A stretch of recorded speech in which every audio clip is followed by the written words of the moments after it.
In the most exclusive circles of Boston, Massachusetts, where tradition and modernity intertwined in the brownstone facades and mirrored skyscrapers, Ricardo Bennett was a name synonymous with power and success. Widowed for some years, the CEO of Bennett Holdings, a real estate development company with claws that stretched across continents, ran his empire with an analytical mind and an apparent emotional coldness that had become his trademark in the competitive world of business. His Beacon Hill Mansion, a haven of understated elegance and impeccable luxury, reflected the order and control he imposed on his professional life.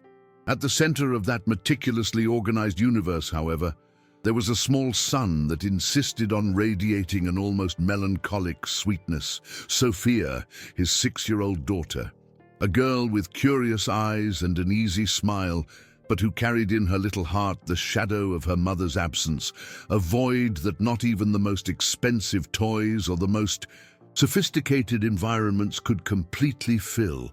In an almost poetic contrast to the opulence of Beacon Hill, in the more modest and vibrant neighborhoods like Dorchester, where life pulsed with a stripped-down authenticity, lived Helen Carter.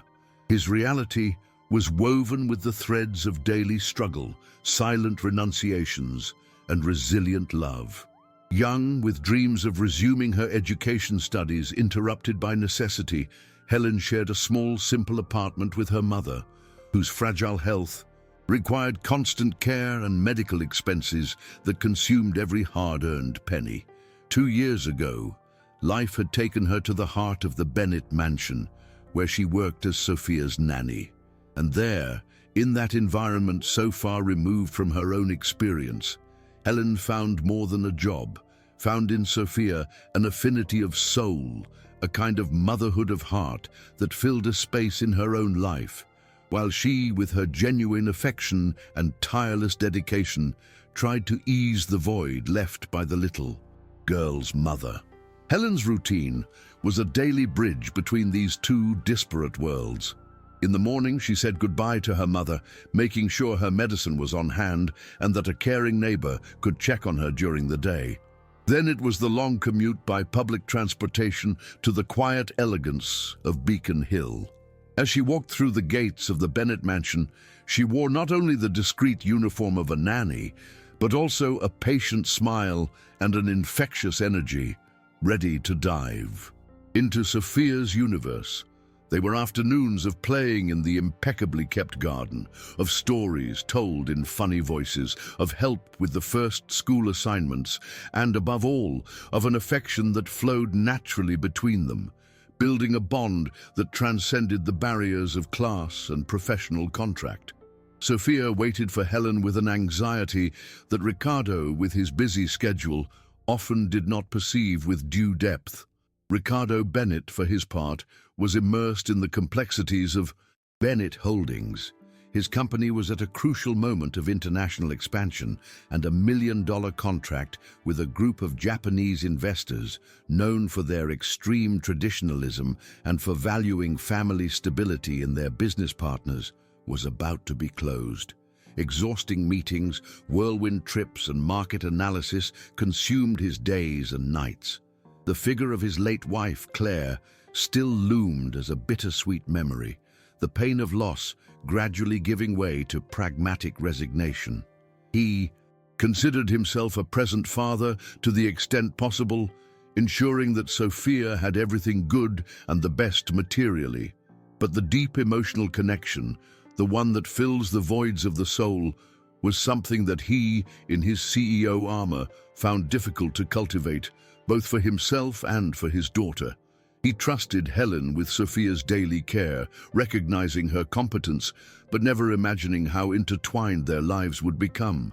The apparent calm in everyone's lives was abruptly broken just days before the final meeting with the Japanese conglomerate. During a preparatory conference call with his representatives in Tokyo, Ricardo received unexpected and, for him, completely inappropriate feedback. One of the Japanese directors, in a very polite but firm manner, expressed the group's preference for sealing a deal of such magnitude with a man who demonstrated not only financial solidity, but also a stable and traditional family structure. And, for those who understand, stable family structure meant, in the context of those ultra-conservative investors, a married man. The demand fell like a bomb on Ricardo. Married? He had been a widower for years, dedicated exclusively to work and his daughter. There was no time nor inclination for a romance, much less for a hastily arranged marriage. Panic began to set in. This contract was vital to Bennett Holdings' expansion plans, representing years of negotiations and projections. Losing everything because of an archaic and personal demand seemed like a nightmare. Ricardo spent the night awake, pacing back and forth in his sumptuous office, looking for solutions. Hire a high-class escort. Too risky, it could leak and the scandal would be even worse. Invent a distant fiancé. Unconvincing. It was then that, amidst the despair and exhaustion of the early morning, an improbable, almost absurd idea began to take shape in his mind. An idea that involved the only woman who, in recent times, had been naturally present in his house and who had a genuine bond with his daughter, Helen Carter. It would be crazy, a huge risk, but at that moment, it seemed like the only silver lining. The next morning, Ricardo summoned Helen for a conversation in his office in the mansion, a place she normally only frequented to pick up or drop off Sophia. The young nanny entered with her usual discreet and professional air, but she immediately noticed the tension in her employer's face. Ricardo, usually so controlled and direct, skirted around the subject, talking about the importance of the contract with the Japanese, about the need to present an image of stability. Helen listened attentively, not understanding where this conversation would lead her, until he finally laid his cards on the table. "Helen, I need a huge favor, something completely out of the ordinary. I need you to pretend to be my wife, just for 1 week, until this contract is signed." Helen's jaw dropped. She was speechless, staring at Ricardo as if he had lost his mind. Ricardo's proposal hung in the air, filled with disbelief and an awkward silence. Helen, after the initial shock, felt a mixture of indignation and a strange curiosity. Pretend to be the wife of one of the richest and most powerful men in Boston? The idea was so absurd that it bordered on the comical, were it not for the seriousness in Ricardo's gaze and the mention of a financial amount that made her hold her breath. "I know this is an unrealistic request, Helen," he continued, noticing her astonishment, "but the situation is desperate, and I am willing to compensate you generously for it. The amount I am offering would be enough to cover all the costs of your mother's surgery, ensure the best treatment for her, and still allow you to return to your studies and have a more peaceful life." Those words hit Helen hard. Her mother's surgery, her studies, a life without the constant burden of debt. It was a chance to solve her most pressing problems. But at what cost? Helen asked for time to think, her head racing. He returned to his small apartment feeling like he was in a movie. He cautiously told his mother about the unusual proposal, omitting some details so as not to worry her excessively. Mrs. Carter, despite her poor health, was a woman of great wisdom and pragmatism. "My daughter," she said, taking Helen's hand, "life sometimes puts us in strange crossroads. Think carefully, weigh the pros and cons, but remember that your happiness and your wholeness come first." Her mother's words echoed in Helen's mind throughout the night. On one hand, the promise of financial relief that would change their lives. On the other, the fear of getting involved in something so complex, of getting lost in a world of appearances and perhaps of getting hurt emotionally. And then there was Sophia. How would this farce affect the girl she loved so much? The next day, after a sleepless night and much reflection, Helen made her decision. Ma looked for Ricardo and, with a firm voice but a still hesitant heart, he communicated his answer. "I accept, Mr. Bennett. I accept to pretend to be your wife for a week." She did, however, impose some conditions. She wanted a clear contract that specified the terms of the agreement, the duration and the financial compensation, ensuring that there would be no surprises or demands that went beyond what was agreed. And most importantly to her, she wanted to make sure Sophia wasn't involved in a way that would cause her confusion or hurt. Ricardo, relieved and impressed by Helen's professional attitude, even in the face of such a bizarre situation, agreed to all the terms. The pact was sealed. There began a journey of transformation that neither of them could have fully foreseen. Immediately, a veritable war operation was mounted to transform Helen Carter, the humble nanny, into the impeccable Mrs. Bennet. Ricardo called on his trusted team, a renowned personal stylist, an etiquette and posture coach, and even a speech therapist to refine his diction and vocabulary, if necessary. Helen was subjected to an intensive immersion in the world of American high society. Her modest wardrobe was replaced with pieces from international brands, her hair and makeup were revamped, and she spent hours learning about wines, contemporary art, international politics, and the names and achievements of the main guests who would be present at the events. It was as if he was preparing for the role of his life, and in a way he was. Helen's physical transformation was impressive. The young woman who had once gone unnoticed in her jeans and plain t-shirts now displayed a sophisticated elegance, a beauty that had always been there but was now enhanced by impeccably tailored clothes, understated jewelry, and a more confident posture. However, the most challenging change was internal. Helen had to not only look, but also feel like Ricardo Bennet's wife, a woman accustomed to that world of luxury and power. The etiquette training was exhausting. The lessons on the habits and preferences of Japanese investors seemed endless.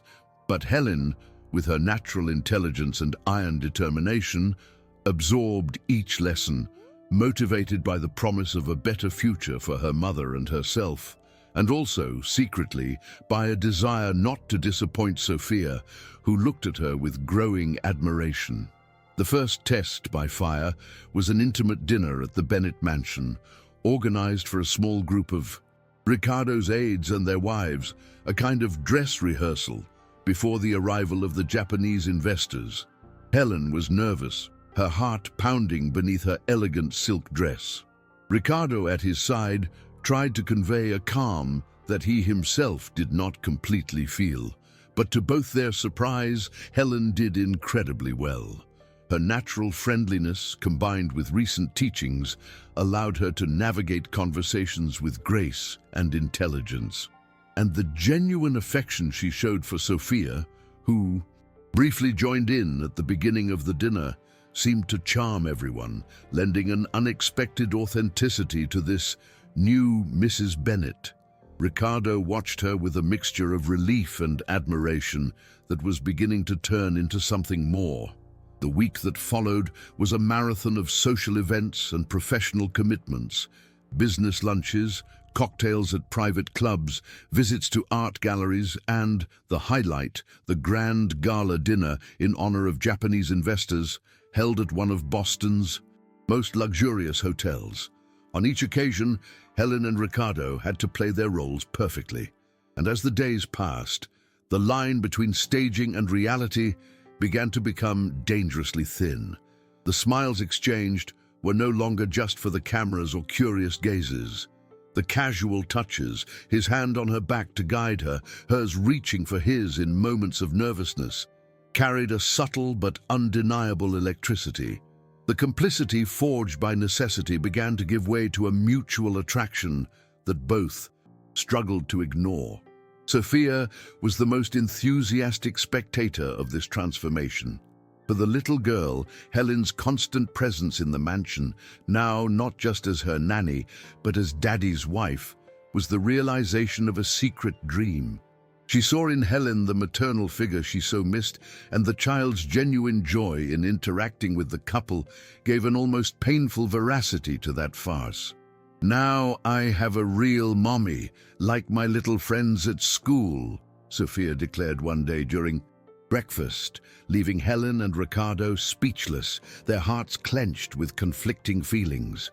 The girl's innocence was, at the same time, the greatest asset and the greatest danger of that plan. Helen felt her love for Sophia deepen even further, making it increasingly difficult to separate role from reality. The Japanese investors, led by Mr. Tanaka, an elderly man with a piercing gaze and an enigmatic smile, seemed enchanted by the Bennett family. They watched, with approval, the way Ricardo and Helen interacted, the couple's apparent harmony, and most importantly, Sophia's radiant happiness in the presence of her new mother. Helen, with her sensitivity and acquired knowledge of Japanese culture, managed to captivate them with her elegant discretion, her genuine interest in their traditions, and her evident affection for Ricardo and Sophia. The plan seemed to be working perfectly. The million-dollar contract was getting closer and closer to being signed. But behind the scenes of that impeccable performance, Ricardo and Helen's hearts were fighting a silent battle against feelings that shouldn't exist. One night, after a particularly exhausting event, Ricardo found Helen in the mansion's library, watching the rain falling outside. They were alone, the tension of the performance momentarily suspended. He approached and, on impulse, thanked her for the way she was handling everything, for her dedication, for her intelligence. "You've been extraordinary, Helen," he said, his voice softer than usual.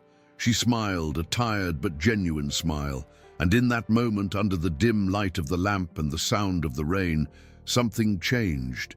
Their eyes met and lingered longer than necessary. A sincere conversation began to flow about their lives, their dreams, their fears, and almost imperceptibly, the physical distance between them decreased until their lips met in a hesitant kiss, but loaded with a repressed emotion and a desire that both tried in vain to deny. That kiss was a turning point. It made it impossible to ignore the attraction that was growing between them. In the following days, the performance gained a new layer of complexity. Gestures of affection in public no longer seemed so forced. Knowing glances were more frequent and more intense, but with this closeness also came fear. Helen found herself increasingly involved with Ricardo, admiring his intelligence, his dedication as a father, which she helped awaken, and even the vulnerability that he rarely demonstrated. Ricardo, in turn, was enchanted by Helen's strength, kindness, and authenticity, qualities that he did not find in the frivolous and self-interested social circle he frequented. However, the shadow of the agreement, of the farce that had brought them together, hung over them like a sword, reminding them that all of this had an end date.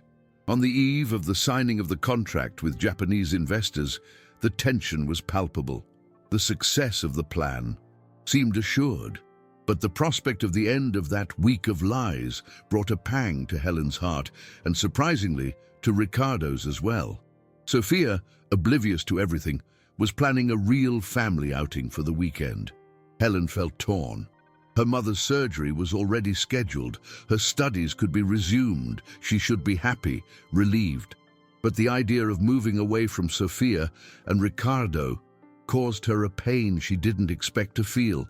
And it was in this whirlwind of emotions that fate prepared yet another of its traps.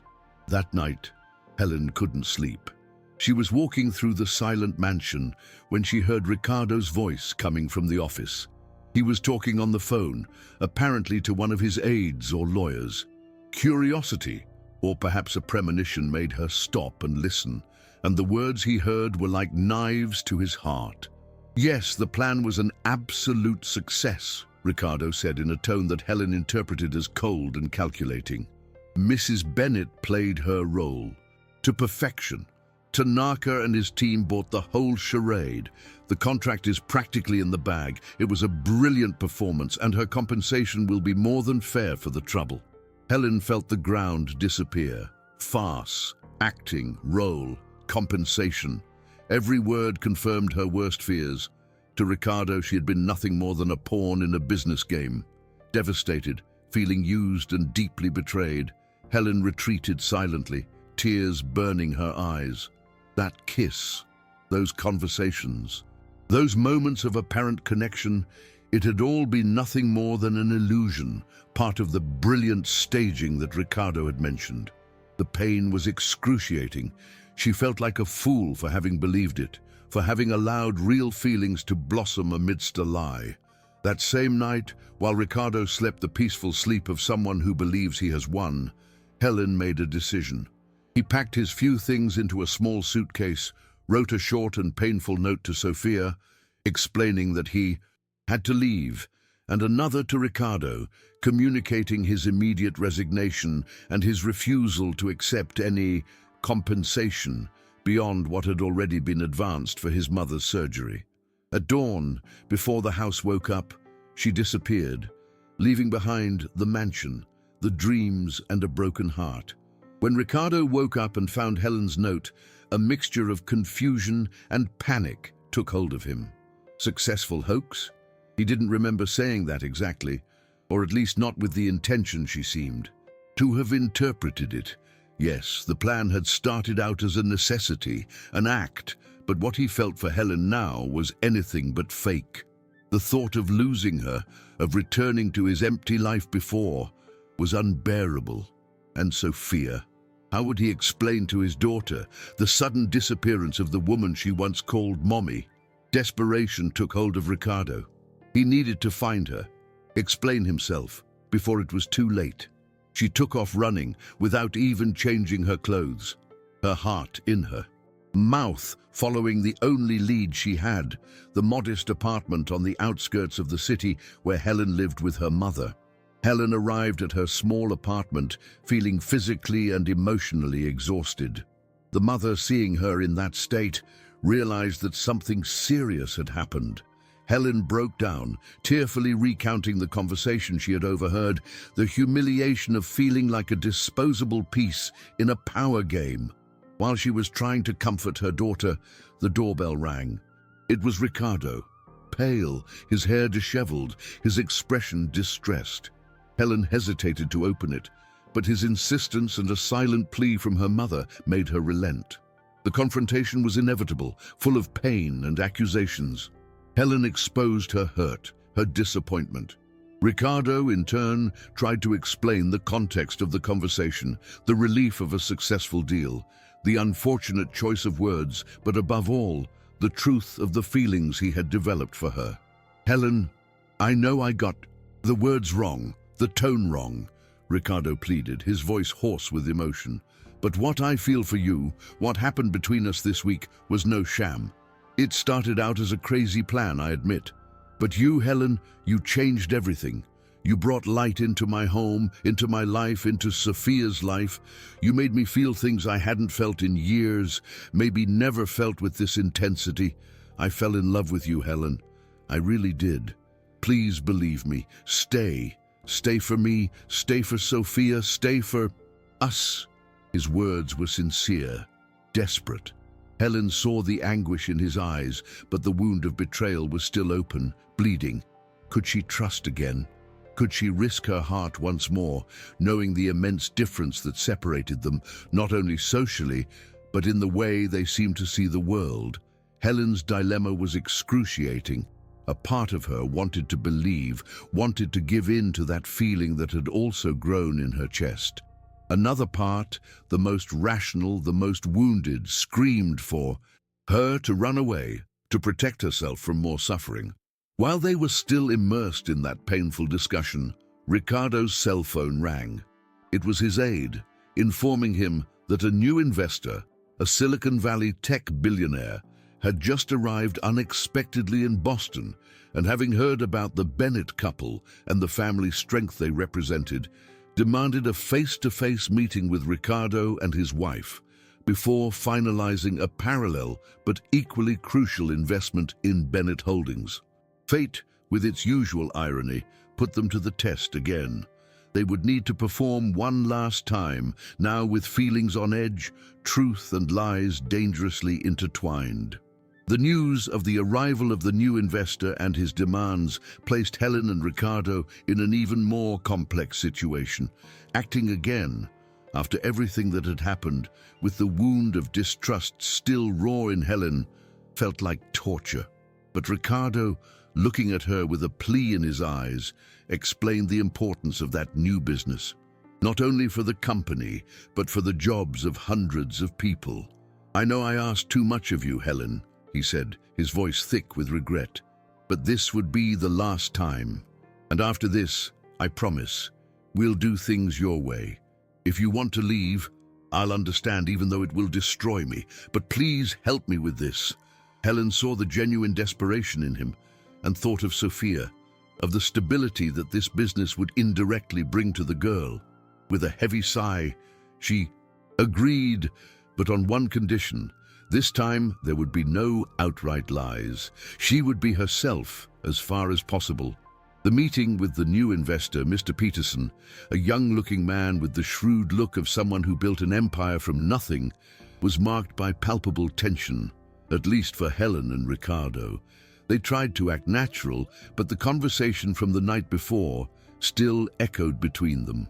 Mr. Peterson, however, seemed more interested in the couple's dynamics than the company's numbers. He asked personal questions about how they met, about family life, about the challenges of balancing career and marriage. Ricardo responded with his usual skill, but it was Helen who, surprisingly, spoke most often, responding with disarming honesty. She did not invent a luxurious past. She spoke simply about her values, about the importance of family and mutual respect. At the crucial moment in the meeting, when Mr. Peterson seemed about to make his decision, Helen felt she could no longer sustain the charade, even a partial one. He looked at Ricardo, seeking silent approval, which he gave him with a slight nod, and then turned back to the investor. "Mr. Peterson," she began, her voice firm but thick with emotion, "there is something you need to know. Ricardo and I are not a traditional couple. Our history is complicated." And then, with a courage that surprised even herself, she told the truth. About being Sophia's nanny, about the initial agreement for the contract with the Japanese, about her humble origins, and about the genuine feelings that, despite everything, had arisen between her and Ricardo, and mainly about the immense love she felt for Sophia. She spoke from an open heart, without fear of being judged, exposing her vulnerability and her truth. A heavy silence fell over the room after Helen's confession. Ricardo held his breath, fearing the worst. Mr. Peterson listened to everything with an unreadable expression. When Helen finished, he remained silent for a few moments, and then, to everyone's surprise, a sincere smile lit up his face. "Madam, or rather Helen," he said with unexpected warmth, "your honesty is more valuable to me than any facade of perfection. You know, my own wife and I had equally unlikely beginnings, coming from completely different worlds, facing prejudice and hardship. But love and mutual respect brought us together and made us build not just a family, but an empire." He stood up, extended his hand to Ricardo and then to Helen. "I am impressed by your courage, Helen, and by the family you are building despite everything. The deal is done, and it will be an honor to partner with people of such integrity." The relief that flooded Ricardo and Helen was immense, but the strongest emotion was yet to come. Faced with that investor who had shown himself to be so human and understanding, and inspired by Helen's courage, Ricardo felt he needed to reaffirm his feelings, no longer in private, but there as a public promise. He took Helen's hands in his, looked into her eyes, and with a crack in his voice said, "Helen, what you did today was the greatest test of character I have ever witnessed, and it only confirmed what my heart already knew. I love you. I love your strength, your kindness, your honesty. I love the way you have transformed my life and Sophia's, and I don't want to pretend anymore. I want to build a real life with you, if you will just give me that chance." The statement, made with such sincerity, left Helen momentarily speechless. The hurt still existed, the doubt still whispered in her ears, but Ricardo's gaze, filled with regret and an undeniable truth, began to melt the last barriers in her heart. She looked at Ricardo, and for an instant, the image of Sophia appeared in her mind, the little girl's smile, the way she called her Mommy. He thought of his own mother, of the relief he would feel to see her happy and safe, and she thought of herself, of the love that, despite all the pain and disappointment, still beat strong in her chest for that man who, like her, was imperfect, but who seemed willing to learn and change. Tears came to her eyes, but this time they were tears of a different emotion, a mixture of relief, hope, and the acceptance of a feeling she had tried so hard to deny. "I love you too, Ricardo," she whispered, her voice barely audible, but enough to make his heart race. And there, in that meeting room where million-dollar deals were closed, the most important agreement of their lives was sealed, not with a signature, but with a look, a smile, and the silent promise of a future together. 6 months have passed since that fateful day. The news of Ricardo Bennett and Helen Carter's engagement surprised Boston high society, but this time the comments were more out of curiosity and even a certain admiration than scandal. Their story, with all its improbable twists, had become a kind of modern romantic legend. The mansion on Beacon Hill was no longer just Helen's workplace, but her true home. She and Ricardo, now officially engaged, lived a routine of complicity and affection that completely transformed the atmosphere of the house. Sophia, beaming, called Helen Mommy with the naturalness of someone who had always known that that was her place. The hallways, once quiet and formal, now echoed with laughter, the sound of Sophia recounting her adventures at school and the lively conversations over family dinners. Helen's mother, restored to health after successful surgery, was a constant and welcome presence in the mansion, bringing the warmth and simplicity of her origins to the sophisticated setting. She and Ricardo developed a relationship of respect and affection, and she became a loving and devoted grandmother to Sophia. Helen, in turn, had resumed her studies in pedagogy with Ricardo's full support, but had also become actively involved in Bennett Holdings' social projects, bringing her sensitivity and life experience to initiatives that aimed to help needy communities and promote education.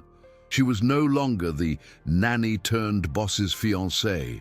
She was a strong, independent woman who had found her purpose and her voice. Ricardo Bennett was also no longer the same man. The armor of a cold and calculating CEO had given way to a more present father, a more attentive partner, a more complete human being.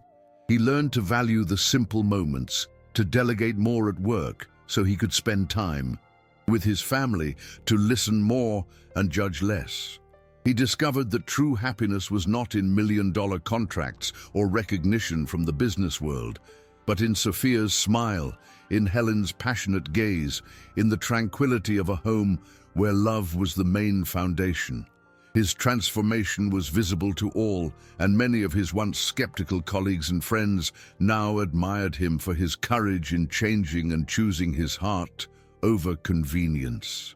The story of Ricardo, Helen, and Sophia became a reminder to them and to everyone around them that love can arise in the most unexpected ways and in the most unlikely places, that social differences, no matter how glaring they may seem, can be overcome when there is mutual respect, empathy, and a genuine desire to build something together. And that appearances often hide much more complex realities and much deeper feelings than one can imagine. They were living proof that a family is not defined by blood ties or social conventions, but by the bonds of affection, care, and complicity that are forged on a daily basis. Their wedding, held a few months after their engagement, was not an event to flaunt wealth or comply with social protocol. It was an intimate and emotional celebration, attended only by his closest family and friends, those who witnessed and supported his journey. Sophia, looking beautiful in her flower girl dress, was the biggest fan of the ceremony, radiating a happiness that was contagious to everyone. Helen, stunning, in a simple yet elegant gown, walked down the aisle not as a Cinderella who had found her prince, but as a strong, accomplished woman who had chosen to share her life with the man she loved. And Ricardo, upon seeing her, felt his heart overflow with gratitude and love that words could not describe. The vows they exchanged were not empty promises or romantic clichés. They were sincere words which recalled the troubled beginning, the doubts, the fears, but above all, the strength of the feeling that had united them and the decision to build a future based on truth, trust, and mutual respect. They talked about Sophia, the angel who had brought them together in such an unlikely way, and about the family they were forming together, a real family, free of contracts, pretenses, or lies. The tears in the guests' eyes were testament to the authenticity of that moment, to the beauty of that love story that defied all expectations. Life at the Bennett mansion went on, now with a new melody, more cheerful, more vibrant, more human. Helen brought to that environment her sophisticated simplicity, her human warmth, her passion for education and the arts. The house gained more colors, more plants, more children's books scattered around the corners, and most importantly, it gained more love. Ricardo learned to appreciate the organized chaos that a real family brings, the unexpected events, the spontaneous laughter, the tender moments that became the most valuable part of his days. He was no longer just the CEO of Bennett Holdings. He was Helen's husband, Sophia's father, a man who had found his true place in the world. Helen, with her strength and worldview, also positively influenced Ricardo's business. She encouraged him to invest more in social impact projects, to look at real estate development not just as a source of profit, but as a way to build more just and sustainable communities. Bennett Holdings began to gain a new reputation, not only for its financial strength, but also for its ethical and social commitment, a transformation that reflected its CEO's own personal evolution. Helen proved that female empowerment and personal transformation can begin with a simple act of courage and the decision to be true to yourself, even in the most adverse circumstances. Sophia grew up a happy, secure, and loved girl, with Helen as the mother figure she had dreamed of and Ricardo as an increasingly present and involved father. She was the living link between those two worlds that met in such an unusual way, proof that a child's love can be the catalyst for the most profound transformations. The innocence with which she accepted and celebrated the union of her father and her beloved nanny was, from the beginning, the greatest blessing and the greatest incentive for Helen and Richard to overcome their own doubts and fears. It was love in its purest form, guiding the steps of a new family. Years later, remembering the beginning of their story, Helen and Ricardo were still surprised by the twists and turns of fate. That crazy plan, born from Ricardo's desperation and Helen's need, had turned into the most beautiful and unexpected love story of their lives.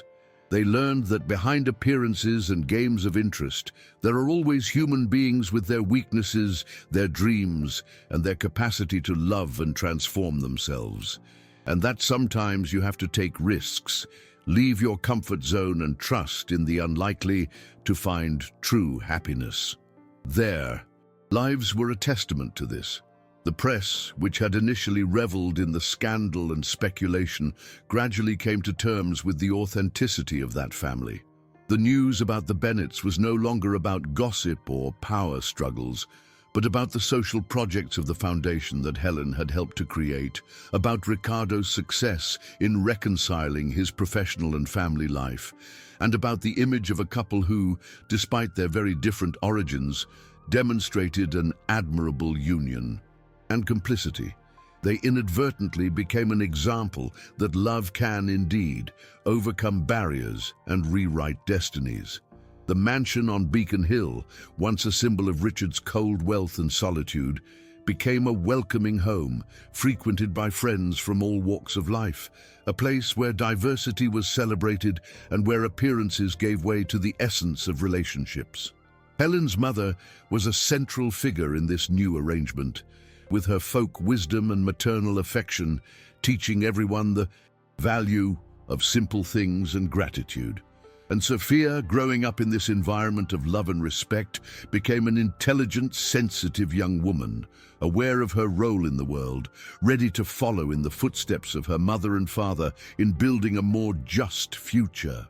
And so what had begun as a one-week contract, a farce to deceive investors, blossomed into a lifetime of love, complicity, and mutual growth. Helen Carter, the nanny from humble beginnings, not only became Mrs. Bennet, but also a transformative force in Ricardo's life and the family legacy. And Ricardo Bennet, the pragmatic billionaire, discovered that the greatest of all his acquisitions was not listed on the stock exchange, but in the heart of an extraordinary woman and the smile of a beloved daughter. Life, with its unpredictable twists and turns, had gifted them with the richest and truest of fortunes. The story of Helen and Ricardo, born under the sign of urgency and convenience, became a silent but eloquent testimony to the power of love that blossoms where least expected. It didn't need great fanfare or apotheotic endings to establish itself as one of those narratives that warm the heart and renew faith in the human capacity to reinvent itself and find happiness in the most unexpected places. Their lives simply followed their course, proving that sometimes the most unlikely arrangements can lead to the most perfect and lasting soul meetings.